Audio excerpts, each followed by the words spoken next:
시청자 비평 플러스는 YTN을 돌아봅니다. 무안국제공항에서 발생한 제주항공 여객기 참사로 탑승객 대부분이 숨지는 끔찍한 사고가 발생했습니다. 오늘 뉴스 리뷰 Y 시간에는 제주항공 여객기 참사를 다룬 YTN 보도를 살펴보겠습니다. 이번 주는 어떤 시청자 의견이 들어왔을까요? 시청자 톡톡 Y에서 확인해 보겠습니다. 잠시 후에 만나보시죠.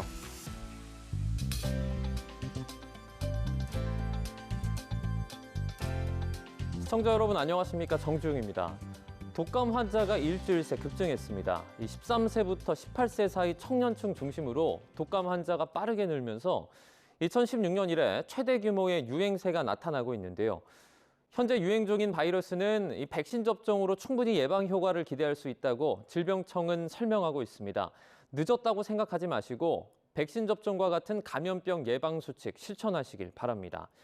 그럼 시청자 비평 플러스 뉴스 리뷰 Y로 시작합니다.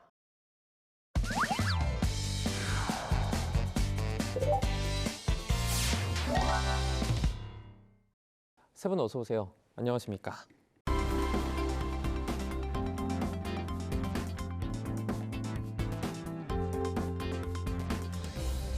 뉴스 리뷰 Y 시작해 봅니다. 먼저 조수진 시청자 평가원이 가져오신 오늘의 주제부터 들어봅니다. 재난이 발생했을 때 정확하고 신속하게 재난 정보를 제공해 국민의 생명과 재산을 지키는 것도 언론의 기본 사명 중 하나이다. 재난보도 준칙에 나오는 첫 문장입니다. 2014년 세월호 침몰 참사를 계기로 언론인들이 이런 의지를 담아 재난보도 준칙을 제정하고 실천할 것을 다짐했습니다. 지난해 또 예상치 못한 항공사고로 전 국민이 애도의 시간을 보내고 있는데요. 이번에는 이런 의지가 잘 실천되고 있을까요? 오늘 뉴스 리뷰와의 시간에는 제주항공 여객기 참사에 대한 YTN 보도 살펴봅니다. 제주항공 여객기 참사 사고를 다룬 YTN 보도 살펴보겠습니다. 이번 무안국제공항에서 발생한 제주항공 여객기 참사를 두고 허위 정보와 무분별한 악성 댓글이 확산하고 있습니다. 진실 규명에 혼돈을 주고 유가족들을 고통스럽게 하는 가해자들을 엄벌해야 한다는 목소리가 커지고 있는데요. 언론이 나서서 허위 정보를 판별하는 사회적 기준이 돼야 할 텐데 이제 믿을 수 있는 정보를 제공하는 역할로 YTN이 잘 기능을 하고 있는지 살펴보도록 하겠습니다. 대규모 인명피해가 발생한 안타까운 사고였습니다. 이 YTN은 참사 발생 30분도 안 돼 이 자막 속보로 여객기 추락 사고를 보도했습니다. 당시 YTN 방송에서 제주항공 여객기가 착륙 중 담벼락과 충돌해 화재가 발생했다는 속보를 전달했고요. 또 현장 상황 연결해서 제보 영상 등을 내보냈습니다. 이런 사고가 있을 경우 먼저 저는 이제 재난보도 준칙을 찾아보게 되는데요. 재난보도 준칙 기준에 맞춰서 보도가 잘 이루어졌는지 살펴봅니다. 먼저 이번 사고에서는 이전과는 달리 기자들이 비교적 다른 재난 때와는 달리 조심하는 분위기였다라고 현장 소식이 전해지고 있습니다. 재난보도 준칙과 관련해 그리고 이제 그동안 재난보도에서 지적되어 왔던 사항들과 관련해 이번 YTN 보도도 살펴보겠습니다. 사고 소식이 전해지고 바로 전문가와 현장 기자를 연결해서 소식을 전합니다. 12월 29일 오전 10시 보도인데요. 무안 제주항공 여객기 사고 사망 28명이란 제목입니다. 소방방재 전문가가 사고 원인을 추정하고 또 대응 및 조치와 관련해서 해설을 했고요. 또 항공 운항 전문가가 여객기 사고 관련해서 설명을 했습니다. 중간에 이제 사고 현장에 도착한 취재 기자 연결해서 상황을 즉시 전달했고 목격자 연결 또 제보 영상 활용, 정부와 정치권 대응까지 다양하게 전달했습니다. 그보다 앞서 이제 뉴스 시간에 한 9시 20분경에 첫 속보 자막을 내보냈고요. 프로그램 마무리 멘트에서 앵커가 간략하게 속보를 전한 후에 이어지는 뉴스에서 첫 번째 아이템으로 다뤄서 사안의 시급성과 중대성을 잘 반영했습니다. 다만 이제 그런데 이 소식이 속보로 다뤄졌는데요. 우리가 세월호 사고에서도 경험했듯이 속보 경쟁을 주의해야 합니다. 이번에 YTN이 초반에 속보를 내면서 좀 지적을 받았던 부분이 있었죠. 네, 맞습니다. 이 속보에서 구조자 수를 잘못 보도하기도 했던 부분은 반성이 필요해 보입니다. 전남 소방본부의 공식 브리핑 전에 이 사고 상황을 성급하게 전달하려다가 생긴 오보였다라는 생각이 드는데요. 이 재난 상황에서는 정확한 정보 제공이 가장 우선된다는 점에서 성급한 보도는 자제해야 하겠습니다. 초반에 이제 이런 문제 지적 이후에는 보도 준칙을 지키려는 노력이 보였습니다. 일단 정보 제공과 관련된 소식 살펴보겠습니다. 1시 45분 뉴스입니다. 무안공항 여객기 추락 85명 사망, 현직 조종사 전화 연결 제목의 보도에서 현직 조종사와 전화 연결해서 대담을 이어갔습니다. 또 사고에 대한 의문점이 조종사가 어떻게 판단했을지, 또 매뉴얼은 어떻게 되는지에 대해서 시청자가 궁금해할 그런 사항들이었는데 잘 전달이 됐습니다.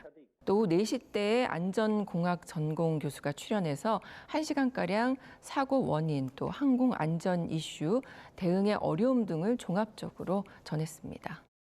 네, 사건 사고를 빠르게 전하는 것도 중요하지만 어수선한 상황이더라도 작은 사고가 아니었던 만큼 정확한 정보를 알리는 것이 무엇보다 우선돼야 할 겁니다. 이런 부분들까지 보강되면 좋았을 것 같은데 어떻게 보셨습니까?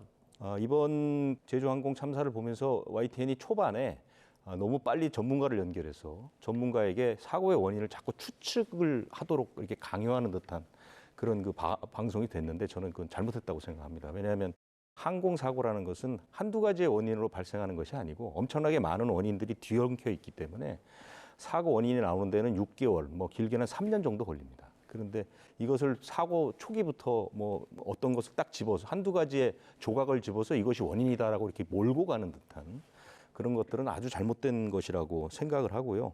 우리 언론은 유독 이렇게 큰 사건이 터지면 초반부터 뭔가 추측 보도에 열을 올리게 되는데 이런 부분은 정부의 책임도 있다고 저는 분석을 합니다. 왜냐하면 이 큰 재난 상황이 벌어지게 되면 거의 모든 정보가 정부에 다 몰리게 되지 않겠습니까? 그런데 정부는 가능하면 이런 정보들을 숨기려고 하죠. 왜냐하면 자신들의 그 책임을 조금 더 회피하기 위해서.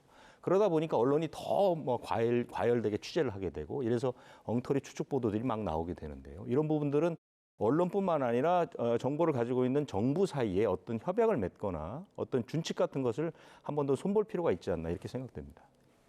초반부터 원인을 너무 이렇게 다양하게 추측하려고 하는 그런 부분을 지적해 주셨는데요. 사고 원인 조사가 이제 진행 중입니다. 수많은 목숨을 앗아간 사고인 만큼 이 참사의 책임 소재를 규명해야 할 텐데요. 언론의 역할에 국민의 시선이 지금 집중이 돼 있습니다. YTN 보도 어땠는지 또 살펴보도록 하겠습니다. 아무래도 이 활주로로 동체 착륙하는 목격자의 영상이 여러 차례 방송되면서 이 시청자들은 사고 원인, 그러니까 이 희생자 수가 커진 까닭에 대해 궁금해하고 또 납득이 갈 만한 해석이 있었으면 좋겠다 싶으셨을 것 같습니다. 무안공항 항공기 사고 수색범위 학대 29일 보도였습니다. 함은구 을지대 안전공항 전공 교수가 출연했었는데요. 제일 궁금했던 사고 원인에 대해서 이 앵커 질문이 있었고 또 함은구 교수가 상당히 차분하게 이 사고 원인과 또 경위에 대해서 설명해 보려는 그런 노력이 보이셨다는 생각이 들었습니다. 여전히 재난관리당국을 비롯한 이 사고 원인 조사 기관의 공식 발표가 있기 전이었기 때문에 시청자에게 사고와 관련해서 충실한 검증이 필요한 부분이라는 점을 여러 번 강조하고 또 YTN이 계속해서 재난 전문가들과 연결해서 수시로 상황을 지켜보면서 시청자들의 의문점을 하나씩 검증해 나가도록 노력하겠다 하는 그러한 정도의 입장도 계속해서 언급해 주었더라면 확인되지 않은 정보의 확산이나 또 생성을 줄이는 데 도움이 될 수 있겠다라는 부분은 말씀드릴 수 있어 보입니다. 또 시간이 지날수록 전문가 섭외와 출연이 다양해지는데요. 30일 보도입니다. 제주항공 동일 기종서 또 기체 결함 왜 반복되나라는 제목의 보도에서는 항공 운항 전문가가 사고 원인을 분석합니다.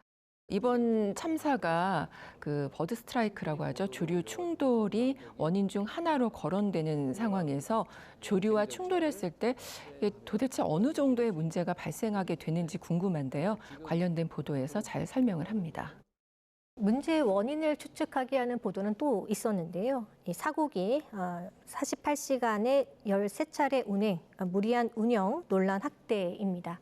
제주항공 여객기의 비행 시간을 국내 다른 항공사와 비교할 때 이 비행 시간은 긴데 이 정비 환경은 그에 못 미친다라는 점을 지적했습니다. 사고 원인 가운데 그 조종사를 포함한 항공사 직원의 피로도나 또 항공기의 무리한 스케줄 등으로 인한 안전점검 미흡을 의심해 볼 수 있게 했는데요. 이 직장인 임명 사이트에서 제주항공 직원들이 비행기의 안전과 정비에 심각한 문제가 있다라는 글을 몇 차례 올린 사실이 있다라는 점을 근거로 들어서 보도했던 내용입니다. 그런데 이 보도에서 이러한 의혹 제기를 뒷받침할 조종사나 정비사 혹은 빠듯한 운행 시간이 이 여객기 사고와 연관할 수 있다는 사례에 대한 검토는 충분하지 못한 다소 불충분한 보도로 보여졌습니다. 이 사고를 유발할 정도의 운항 스케줄이 짜였는지, 또 이로 인해서 항공기 안전 점검이나 또 종사자의 컨디션이 무리가 있었다라는 의혹을 검증할 수 있는 내용이 뒷받침될 수 있었으면 어땠을까라는 생각이 드는 것이죠. 사고 초기 원인에 대한 의혹 제기가 중요할 수 있습니다만 확인되지 않은 정보의 확산이 사고 원인 조사에 혼선을 초래할 수 있다는 점도 고려할 부분입니다. 아무래도 이번과 같은 문제 제기 보도가 검증을 좀 더 해서 보도가 되었더라면 하는 아쉬움이 남았습니다. 네, 또 사고 원인을 밝히기 위한 보도 이어집니다. 30일인데요. 논란 휩싸인 콘크리트 방위각 시설 국토부 사고 연관성 파악 중이란 제목입니다. 무안공항 사고와 관련해 방위각 시설, 로컬라이저라고 하죠. 이제 주목을 받는 그 상황을 알리고 국내외 공항의 로컬라이저 설치 현황에 대해서 명확히 설명을 했습니다. 특히 국내 방위각 시설에 대한 규격화된 규정이 없음을 지적해서 항공 안전 기준의 강화를 촉구하는 계기가 되는 그런 보도였습니다. 추가로 LA 공항 등 해외의 방위각 시설이 안전성을 확보한 방식이나 설치 규정에 대해서 분석해서 객관적인 지표를 제시했으면 하는 그런 바람도 있었습니다. 네, 사실 확인 그리고 정보 불충분에 대한 아쉬운 부분들 설명해 주셨습니다. 당장 현장에서 쏟아지는 정보들이 많을 텐데 이 주요한 내용들을 놓치지 않고 또 추후 보도를 통해서 보강돼 전달되기를 바라겠습니다. 이어서 참사 현장에서 유가족 상황을 알린 보도도 많이 있었는데요. 일부 이 부적절한 언론 보도에 대한 유족 측의 항의가 이어지기도 했습니다. 이 재난 상황 그리고 이 사건, 사고 때 이 신중한 보도 태도의 중요성이 상당히 크게 강조되는 부분인데요. 이와 관련해서 YTN 보도는 어땠습니까? 재난보도 준칙의 목적은 취재 현장의 혼란을 방지해서 언론의 원활한 공적 기능 수행이 가능하게 하는 것입니다. 이번 사고처럼 대형 참사가 발생했을 때 언론이 취재와 보도에서 정확한 보도를 우선하게 하고 또 사고의 수습이나 재난 피해를 최소화하는 것을 무엇보다 우선하도록 하자는 취지로 마련해 둔 것인데요. 이전 참사 보도에서 반복해서 지적했듯이 이 언론들이 그 죽음을 떠올리게 하는 참혹한 장면을 반복해서 내보내거나 시신이나 그 일부 또는 부상자의 초상이 반복 사용되었던 문제점들 이번에도 우려가 됐습니다. 이 YTN 보도에서도 그 화염에 휩싸인 사고 현장 장면이 반복적으로 보도된 점은 좀 아쉬움이 있습니다. 현장에서 언론을 칭찬하고 또 환영했다는 이야기가 나온 것 같지는 않아요. 참사 발생 때에 취재 경쟁이 일고 또 보도가 집중되는 것은 당연한데 그럼에도 분명한 것은 이 사고 수습 그리고 부차적인 피해를 줄이고 희생자 유가족의 권리가 우선돼야 하는 점은 분명한 것이죠. 그동안 우리 사회에서 이런 재난들이 계속돼 와서 이제는 이제 시민들이 재난 보도에서 언론이 어떻게 행동해야 하는지 또 보도에서는 어떤 점들을 유의해야 할지에 대해서 이미 잘 알고 계십니다. 이번에도 이제 유가족께서 먼저 재난보도 준칙을 요청을 하셨고 관련된 조항들을 프린트해서 붙여놓은 그 사진을 봤는데요. 제20조 피해자 인터뷰와 피해자 가족에 대한 부분들이었습니다. 재난보도 준칙 2장 취자 보도 부분에서 이 피해자 인권 보호 부분입니다. 그중에서 제20조가 이제 피해자 인터뷰에 대한 부분인데요. 이 부분을 이번에 피해자 가족들이 붙여놓고 주의를 당부했다라는 겁니다. 살펴보면 주로 유가족 인터뷰 관련해서 그동안 우는 모습을 클로즈업 한다든지 무리하게 인터뷰를 요청한다든지 하는 그런 문제들이 많이 지적이 됐었는데요. 이번 보도는 전반적으로 이 부분에서는 잘 지켜지고 있다라고 봅니다. 30일 보도입니다. 사고 통합 심리 지원단 구성, 동영상 공유 자제해야. 또 31일 보도입니다. 애통한 마음으로 보내는 한 해, 이 시각 무안국제공항이란 제목입니다. 정부와 교육청의 심리적 치유를 지원하는 대응책들을 알리고 적극적인 대응을 강조합니다. 특히 이제 SNS를 통해서 사고 영상이 무분별하게 확산하는 문제를 지적을 했고요. 이를 자제하도록 하는 전문가의 조언을 포함해서 정보 공유 시 겪을 수 있는 그 심리적인 충격을 논의한 점이 돋보였는데요. 이번 보도가 사고의 충격을 전하는 데 그치지 않고 국민 모두 정신적 회복을 도모할 수 있는 그런 어떤 계기가 될 수 있도록 더 힘써 주시기 바랍니다. 5일이었죠. 그 시신 인도 사실상 마무리 유족 눈물의 감사 인사 보도입니다. 매일 오전 오후로 그 무안공항에서 그 열리던 정부 합동 브리핑 장소에 그 듣는 사람의 숫자가 줄고 또 빈 의자가 많이 보이는 모습을 비춰졌습니다. 이에 제주항공 여객기 참사 유가족 협의회 대표도 밤낮 없이 그 공항을 지킨 관계기관 직원들에게 유족을 대표해서 감사 인사를 드린다며 눈시울을 붉혔다라는 내용을 알 수 있게 보도가 됐습니다. 이 참사 현장에서 좀 이처럼 좀 차분하게 정리될 수 있었던 데에는 이 많은 분들의 노력과 노고가 있었을 거라 생각이 드는데요. 참사를 대하는 우리 사회의 인식과 또 대응이 성숙해졌다라는 점에서 다행이다라는 생각이 들었고요. 이번 계기로 이 유족 지원 관련 지침이나 또 매뉴얼이 부족했던 것도 지적이 됐었기 때문에 앞으로 보완이 필요한 부분은 무엇인지 점검을 해야 하겠습니다. 또 이런 사고가 재발하지 않도록 사고 원인을 제대로 파악하는 것 역시 잊어선 안 될 것이라는 생각이 듭니다. 이 재발 발생을 위한 대책 마련과 또 희생자 유가족 지원에 대한 후속 과제가 앞으로도 많습니다. 언론이 어떻게 보도해야 하고 또 무엇을 감시해야 하는지 이제 현장 수습이 끝났지만 이후에도 보도해야 할 이슈들이 있다라는 것이죠. YTN은 참사 이후의 사회 그리고 사회적 연대의 힘을 되새기는 과정에서 이 언론의 책임과 역할을 다할 수 있도록 노력해야겠다라는 생각이 듭니다.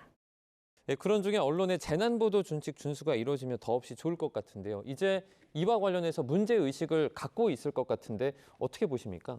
외국의 사례를 좀 말씀드렸으면 좋겠는데요. 지난 2014년에 미국 뉴욕의 아파트 폭발 사고가 발생을 했는데요. 뉴욕 타임즈에서 그 취재팀이 가장 먼저 현장에 도착을 했는데 1시간 45분 뒤에 첫 보도를 했습니다. 이유는 속보보다는 정확한 보도가 우선이다라는 것 때문에 가장 먼저 도착하고도 2시간 가까이 취재를 해서 팩트가 확인된 뒤에 보도를 했습니다. 2009년에 마이클 잭슨 사망했을 때 보도 전문 채널 CNN이 사망 사실을 가장 늦게 보도했습니다. 이유는 사망 진단서가 발급된 뒤에 보도를 했기 때문에 그렇습니다. 2005년 런던 지하철 사고 때 BBC는 정부가 발표하기 전에 피해자 규모를 보도하지 않았습니다. 그리고 사망자나 부상자 이름도 보도하지 않았습니다. 이런 것들이 모두가 속보 경쟁보다는 정확한 보도가 중요하다는 것이고요. 프랑스의 르몽드는 초상권 보호를 위해서 피해자 사진을 실지 않는다는 것을 준칙으로 정해놓고 있습니다. 우리 언론사는 사실은 이런 그 과열 보도 경쟁이 관행처럼 굳어져 있습니다. 그래서 대형 사건 사고가 일어나면 무조건 가장 빨리 특보를 해야 한다. 그다음에 시간을 길게 끌어야만 시청률이 올라간다. 이런 그릇된 생각들을 하고 있는데요. 대형 사건 사고를 다룰 때 말씀드렸던 것처럼 언론이 피해자의 입장에서 피해자의 시각으로 보도하는 태도가 가장 바람직할 것이다. 이렇게 생각합니다. 자, 그럼 오늘 뉴스 리뷰 Y 내용 정리해 보겠습니다. 이것만은 꼭 시간인데요. 평가원님부터 한 줄로 오늘 평가해 주시면 고맙겠습니다. 재난사고 처리 공정하게 이루어질 수 있도록 감시의 역할 다해야. 재난사고가 발생하고 시간이 지나면 관심에서 멀어집니다. 그러나 중요한 것은 이 재난의 원인을 제대로 밝혀 책임을 묻고 앞으로의 대비책을 마련하는 것일 텐데요. YTN 보도에서도 이번 사고 원인을 밝히는 과정에서 셀프 조사라는 공정성 논란이 일고 있다라고 보도한 바 있습니다. 이 문제가 명확하게 해결될 수 있도록 끝까지 관심을 갖고 보도하는 언론의 감시 기능 잘 실천해 주시기 바랍니다. 네, 이번에는 김수정 박사님의 한 줄 평도 들어보겠습니다. 재난 상황에서 신속하고 정확한 정보 제공자 역할 맡아야. 재난 보도의 경우 이 재난 발생 후 몇 시간 동안 또는 이 발생 당일 내내 대부분 속보로 보도를 내보내야 합니다. YTN은 보도 전문 채널이므로 이러한 상황에 대한 대비가 더욱 중요한데요. 사고 초기 공식적으로 확인된 정보가 거의 없는 상황에서도 집중력 있게 보도하기 위해서는 신속하고 또 정확하게 재난 보도를 하기 위한 보도 매뉴얼이 도움이 될 수 있습니다. 재난 형태에 따른 다양한 전문가 풀을 구성하고 또 사고 관련 영상 화면의 선택과 편집과 관련된 기준을 미리 정해두는 것도 중요합니다. 피해자 보호를 위한 보도 준칙의 숙지도 강조됩니다. 이번 제주항공 여객기 참사 보도도 되짚어보면서 보다 잘 대처할 수 있는 방안은 무엇이었는지 고민해야 하겠습니다.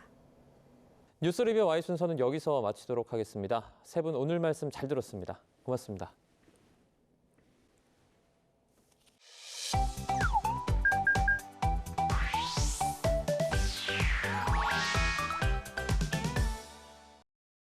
YTN을 향한 시청자 의견이라면 모두 귀 기울여 듣고 답하는 시청자 톡톡 Y 시간입니다.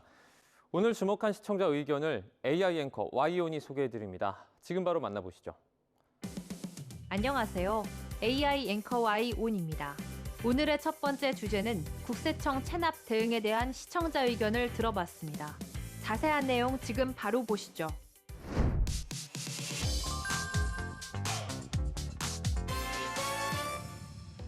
국세청이 10,000명에 육박하는 신규 국세 고액 상습 체납자 이름을 공개했습니다. 지난달 국세청이 홈페이지를 통해 고액 상습 체납자 명단을 공개했다는 소식을 전한 리포트가 있었습니다. 국세청이 이름과 인적 사항을 새로 공개한 대상은 2억 원 이상 국세를 1년 넘게 체납한 개인과 법인입니다. 총 체납액은 6조 2천억 원 정도로 지난해보다 1조 500억 원 늘었습니다. 유명인 가운데서는 개그맨 이혁재 씨가 부가세 2억 2,300만 원을 체납해 이름이 공개됐습니다. 공개된 명단에는 유명인도 포함되어 있으며 지난해보다 늘어난 구체적인 체납액 수치를 제시하기도 했는데요. 국세청이 체납 명단을 발표한 내용으로 세금 납부에 관한 관심을 높인 보도였는데 보도 마지막에 간단히 제시한 납부 독려 방식을 좀 더 자세히 알렸다면 좋았겠다는 시청자 의견이 있었습니다. 자세한 내용을 보충하기 위해 시청자 톡톡 Y에서 국세청의 체납 대응 방식에 대해 알아봤습니다. 행정안전부는 체납에 대한 경각심과 납세의식을 일깨우기 위해 매년 11월 셋째 주 수요일에 전국 자치단체와 동시에 고액 상습 체납자 명단을 공개하고 있습니다. 각 자치단체에서는 명단 공개를 위해 매년 1월 1일을 기준으로 대상자를 선별하고 공개 대상자에게 6개월 이상 소명 기간을 부여하는데요. 이후 지방세 심의위원회를 거쳐 공개 대상자를 최종 확정한 후 명단이 공개됩니다. 공개 대상자가 소명 기간 중 체납액의 50% 이상을 납부하거나 체납액이 1,000만 원 미만이 되는 경우 또는 이의 신청, 심판 청구 등 불복 청구를 진행 중인 경우 등에는 공개 대상에서 제외되는데요. 해당 자치단체에서는 2월에서 3월경 명단 공개 대상자에게 체납액을 납부하지 않으면 명단이 공개될 것이라는 사실을 알리면서 체납액 납부를 유도합니다.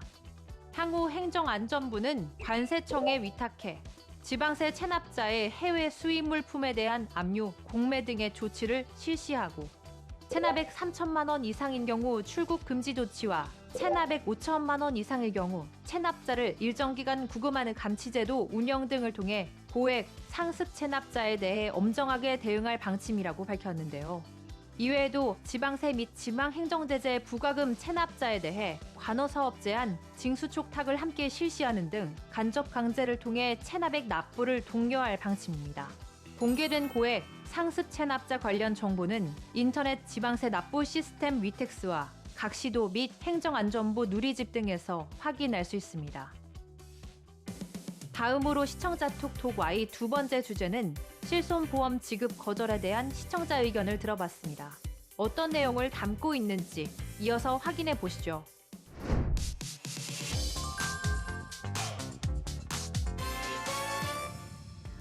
보험사가 실손보험 한국소비자원에 접수된 내용을 바탕으로 실손보험 보험금 지급의 거절이 증가세를 보이고 있다는 보도가 있었습니다.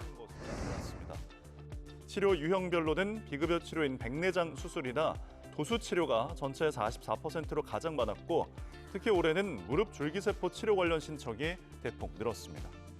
보험금 거절 사례를 치료 유형별로 살펴보고 소비자원에 당부를 짤막하게 전한 보도였는데요. 최근 보험사의 비급여 치료에 대한 지급 거절이 늘고 있다는 보도였는데 보험사가 지급을 거절하는 이유에 대해 알려주지 않아 필요한 정보가 누락됐다는 시청자 의견이 있었습니다.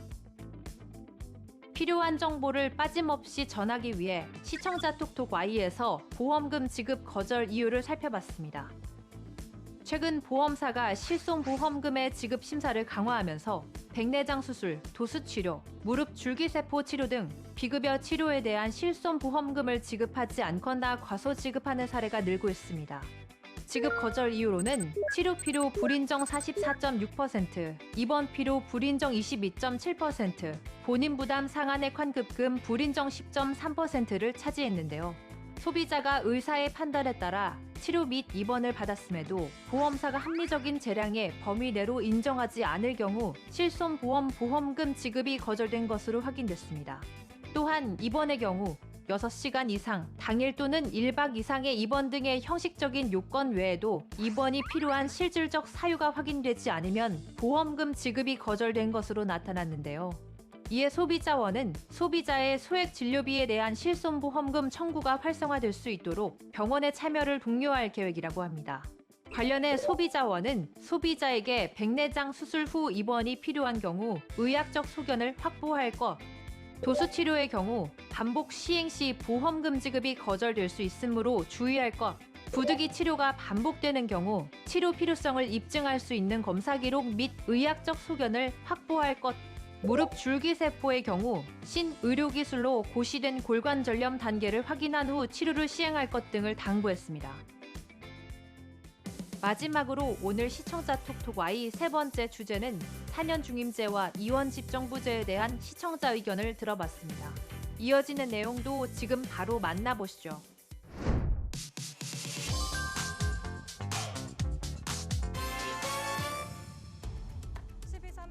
대한민국 헌정회가 기존의 대통령 5년 단임제의 개정을 촉구할 것이라는 소식을 알린 보도가 있었습니다. 정대철 헌정회장은 YTN과의 통화에서 다음 대선 전까지 제왕적 대통령제인 5년 단임제를 개정할 것을 촉구하는 성명을 발표할 계획이라고 밝혔습니다.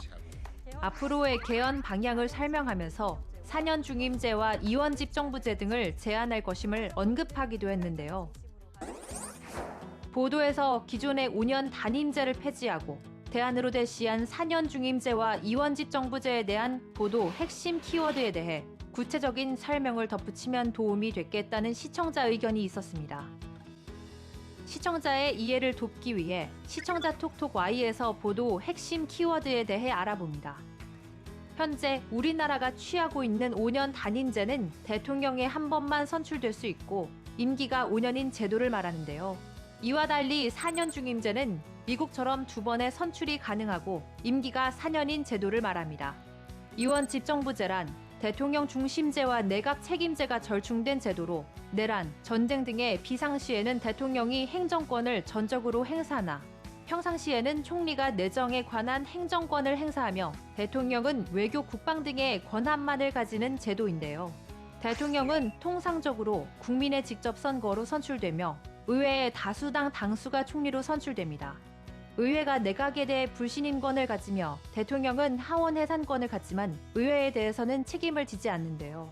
이원 집정부제는 대통령제와 의원 내각제의 각 요소가 혼합되어 있는 절충적 정부 형태이기 때문에 어떤 요소와 성질에 초점을 맞추느냐에 따라 다양한 양상을 보입니다. 따라서 이원 집정부의 명칭들은 준대통령제, 이원적 의원 내각제, 이원 집정부제, 혼합 정부 형태, 권력 분산형 대통령제 등으로 다양한데요. 현재 이원 집정부제를 시행하고 있는 대표적인 국가로는 프랑스로, 이외에 핀란드, 오스트리아, 아일랜드, 아이슬란드, 포르투갈 등이 채택하고 있습니다. YTN 방송의 부족한 부분을 채우는 시청자 톡톡 Y 시간. 다음 주도 다양한 시청자 의견과 함께 돌아오겠습니다.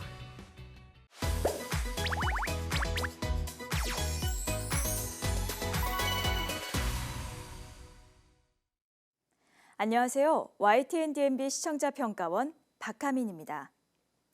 요즘은 평생 직장보다 직업이 중요한 시대입니다. 직장에 있어서 일을 다니는 것이 아니라 일을 찾아 직업을 만드는 N잡의 시대가 도래했는데요. 이와 함께 평생 배우며 성장하는 것에 대한 중요성도 커지고 있습니다. 다큐 24에서는 묵묵히 한 직장에서 오랜 세월을 일했지만 은퇴 이후에는 새로운 삶을 설계해 살아가는 베이비 부머 세대들을 만나봤습니다.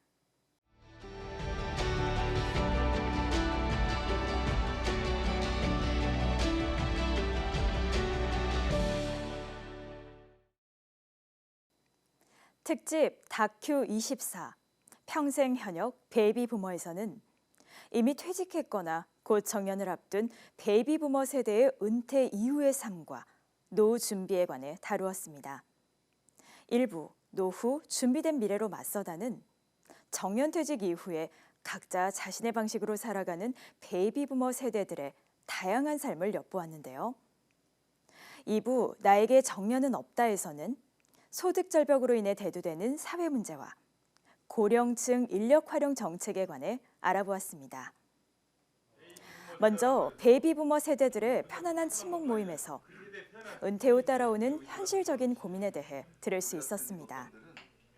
특히 효도를 하는 마지막 세대이자 효도를 받지 못하는 첫 번째 세대라는 말에서 베이비 부머 세대의 상황을 보다 잘 이해할 수 있었는데요.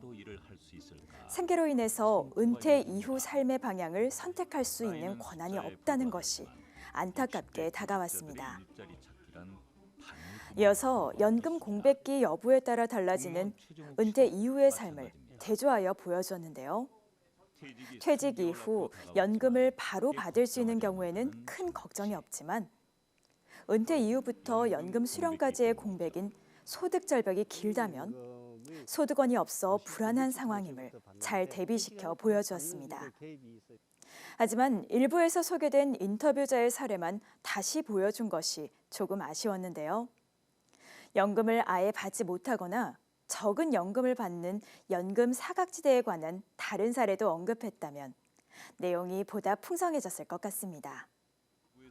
소득 공백을 막기 위한 정년 연장의 필요성에 대한 논의와 함께 최초의 정년 연장 정책이 소개되었습니다. 바로 다자녀 공무직을 대상으로 정년이 끝난 후 기간제로 재고용하는 것인데요.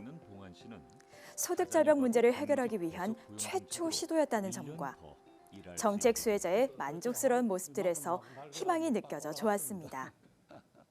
다만 처음으로 시행된 정책이니만큼 이에 대한 일반 시민들의 반응과 전문가의 의견을 들을 수 있었다면 더욱 유익했을 것 같습니다. 프로그램 중간에 정년 후 근로의향과 연금 수급 연령 등을 일목요연하게 그래프로 정리해 보여준 것이 내용을 이해하는 데 도움을 주었는데요. 특히 소득 공백기로 인한 은퇴자들의 생계 곤란에 대한 문제를 제기하고 고령층 인적 자본 활용의 필요성에 관한 논의를 한 후 이를 해소하기 위한 정책과 정책 수혜자들의 사례를 보여주는 순으로 프로그램을 구성해 기승전결이 매끄럽게 느껴졌습니다. 특집 다큐 24 평생 현역 베이비 부머는 정년을 앞둔 베이비 부머 세대에 대한 이해를 돕고 누구나 언젠가는 경험할 은퇴 이후의 삶과 노후에 관해 생각해 볼 수 있는 계기를 마련해 주었습니다.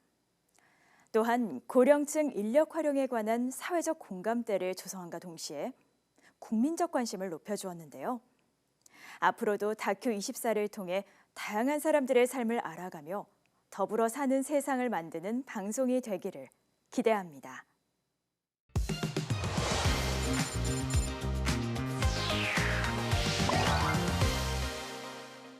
시청자 목소리로 YTN을 되돌아봅니다. 방송에 대한 여러 의견들 SNS와 홈페이지를 통해서 남겨주시고요. 시청자 비평 플러스는 다음 주 더 새로운 의견으로 돌아오겠습니다. 시청해주신 여러분 고맙습니다.